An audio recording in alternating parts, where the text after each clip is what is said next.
नमस्कार, आप देख रहे हैं भारत न्यूज। हाल ही में आम आदमी पार्टी ने केंद्र सरकार पर दिल्ली की सारी झुग्गियां तोड़ने के आदेश देने का आरोप लगाया। आम आदमी पार्टी की नेता आतिशी का आरोप है कि प्रधानमंत्री मोदी के सलाहकार तरुण कपूर ने एमसीडी, रेलवे और डीडीए के साथ बैठक कर अफसरों को आदेश दिया कि दिल्ली से झुग्गियों का पूरी तरह सफाया करना है। उन्होंने कहा कि भाजपा हर चुनाव में जहां झुग्गी वहीं मकान देने का वादा करती है और चुनाव के बाद झुग्गियों को तोड़ देती है, लेकिन जब तक आम आदमी पार्टी और अरविंद केजरीवाल हैं तब तक हम किसी झुग्गी को तोड़ने नहीं देंगे। झुग्गी वालों के अधिकारों के लिए आम आदमी पार्टी सड़क, कोर्ट और संसद तक लड़ाई लड़ेगी ताकि ऐसी ठंड में भाजपा झुग्गी में रहने वालों को बेघर न कर पाए। आतिशी ने कहा कि बीजेपी दिल्ली में हर चुनाव से पहले विज्ञापन निकालती है और झुग्गी वालों से फॉर्म भरवाकर कहती है कि उनको इन झुग्गियों की जगह मकान देंगे। एमसीडी चुनाव से पहले प्रधानमंत्री नरेंद्र मोदी ने कालकाजी के झुग्गी वालों को 500 मकान दिए थे और अखबारों में फुल पेज का एक विज्ञापन निकालकर वादा किया कि हर किसी को उनकी झुग्गियों के बदले 5 किलोमीटर के दायरे में पक्का मकान देंगे। लेकिन जैसे ही चुनाव खत्म हुआ, झुग्गियों को तोड़ने के नोटिस पिछले साल जनवरी से आने लगे।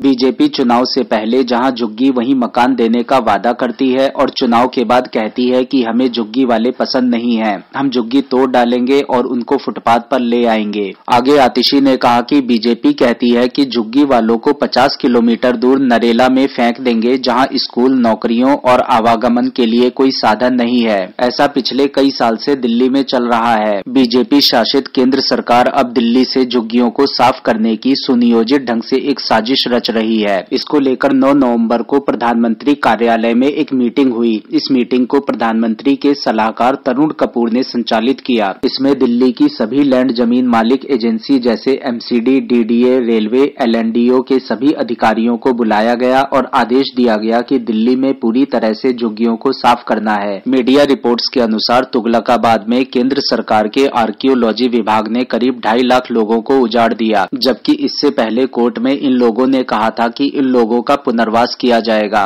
अब ये 2.5 लाख लोग उजड़ने के बाद कहां जाएंगे? जो इंसान नौकरी करता है, उसके छोटे छोटे बच्चे हैं, जवान बेटियां हैं, वह अपने परिवार के साथ रैन बसेरे में रहने तो नहीं जाएगा। हर जगह कोर्ट में डीडीए यह कहता है कि उजड़े लोगों को दूसरी रैन बसेरे में ले जाएंगे। ये कैसे संभव है? केंद्र सरकार षड्यंत्र के तहत इन लोगों को उजाड़ रही है। उधर भारतीय जनता पार्टी के दिल्ली अध्यक्ष वीरेंद्र सचदेवा ने आम आदमी पार्टी के आरोपों पर सफाई जारी की। उन्होंने कहा कि आम आदमी पार्टी राजनीतिक रूप से निराश पार्टी है जो अस्तित्व बचाने की हारी हुई लड़ाई लड़ रही है। आज आम आदमी पार्टी अपने राजनीतिक अस्तित्व के लिए ऐसे मुद्दे उठा रही है जिनके लिए वह खुद जिम्मेदार है। दिल्ली भाजपा अध्यक्ष ने कहा कि केजरीवाल सरकार ने दिल्ली में प्रधानमंत्री आवास योजना को लागू करने की अनुमति नहीं दी और न ही झुग्गी झोपड़ियों या शहरी गरीबों को लगभग 50,000 पहले से निर्मित राजीव आवास योजना मकान आवंटित किए, जिससे वे बेहतर जीवन के अवसर से वंचित रह गए। दिल्ली बीजेपी अध्यक्ष ने कहा कि केंद्र सरकार के निर्देश पर डीडीए ने दिल्ली में 3 जगहों पर जहां झुग्गी वहां मकान परियोजना लागू की, लेकिन दिल्ली सरकार ने अपनी एक भी जमीन पर झुग्गी वालों के क्लस्टर में इस योजना को लागू नहीं किया। जहां झुग्गी वहीं मकान परियोजना को लेकर दिल्ली सरकार और केंद्र सरकार के बीच चल रहे घमासान पर आप लोगों की क्या राय है?